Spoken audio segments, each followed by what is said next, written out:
Welcome to another Boulevard Paper Fight video. This one is a deck analysis of a deck that I've played a couple times and I think is super spicy. It's called Ephemeral, the original Lin, and it is a Logos Dis BROBNAR deck. So I'm going to go over what I find interesting about this and why I'm going to be putting in some work to really learn this deck. So I'll do the standard way I go over things, which is just looking at creature count, ember, all those good things that exist within a deck. So first off, we're going to go creature count. So we got 1, 2, 3, 4, 5, 6, 7, 8, 9, 10, 11, 12, 13, 14, 15, 16, 17 creatures. So I wouldn't call that the average, I feel like, for Worlds Collide. I feel like Worlds Collide is 19 plus is the average almost, which is kind of cool, I guess. Now I'm going to go into just the ember pips that are on here, the raw embers. So we got 1, 2, 3, 4, 5, 6, 7, 8, 9, 10, 11, 12, 13, or 14 raw ember pips, which is pretty good. You gotta like that. And now in terms of actual ember control, this is where things get interesting. So there's Berserker Slam. I mean, I don't really know if Raguar counts because it's kind of doing damage to a creature that reaps because they still get to reap. So I would say no.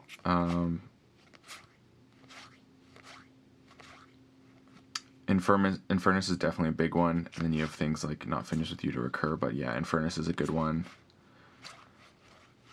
And then you have Dexus, which sort of is, but it's, again, it doesn't really count right off the go because they can just play around it, and generally when you're getting the most value is after turn 1, essentially, but they don't necessarily have Ember.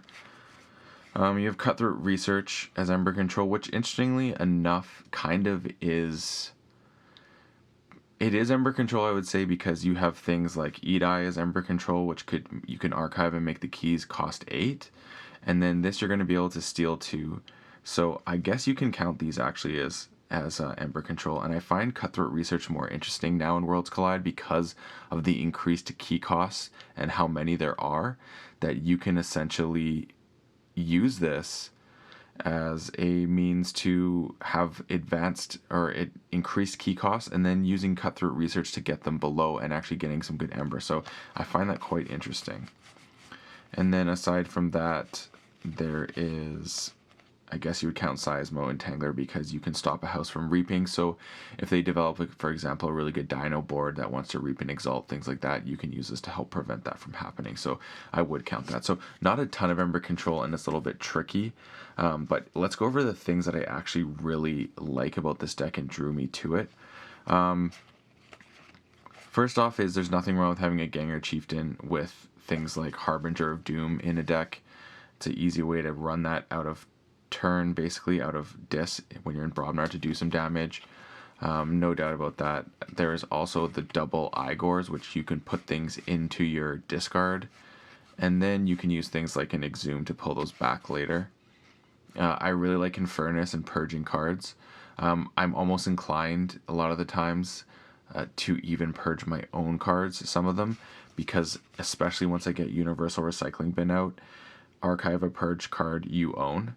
So this is a great way to use your purge pile as like essentially another resource. So I find that super fascinating, and this card is like a cornerstone of this deck. So if I see artifact removal, this deck also has a lot of artifacts. I'd almost rather them get one of the other ones out of the way so I'm free to use this without any hindrance in it getting removed, and it can be a great game plan.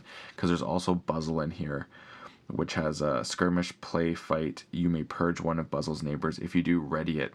So it's great to just wipe a board and then reap out with it as you wipe your own board, and then you can just literally use that purged pile with Universal Recycling Bin, and then you're archiving stuff, which then further fuels Eat Eye. So it's really cool. And then you have targets like Igor, Infernus itself to bring back, Ganger Chieftain to get another play effect is really good with that. I mean, perfect way to get rid of NARP once it's on the board. You can just use it to fight, purge NARP, and it's gone. And then you have things like the Flex as well, which I use almost exclusively for NARP. But I mean, it can also be thrown on the Mega Mog Hunter, and then you throw some of the brew just for extra value.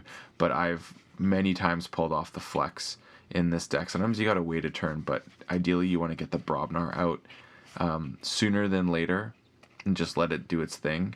And then you can kind of just start playing out some of the stuff and then come back to this. All the Brobnar are basically perfect purge targets, especially the creatures. And I'm not really afraid to purge things. Just like get them out and don't worry about it. And then you have things like not finished with you, so you can bring some of those key targets back, especially in Logos and in Dis. And then this is really fun, is Obsidian Forge. So if you want to get that third key and you can get that big Brobnar battle line going, you can essentially just use this for your final key. It works pretty good. And nothing wrong with a Poltergeist for some artifact control. That's really important, I find, in general. What else do I really like here? Obviously, Tau Tau Vapors. This card is amazing. I cannot say enough good things about it. Drawing 2 cards and archiving 1, again, further fuels Edai, so everything's working with that archiving.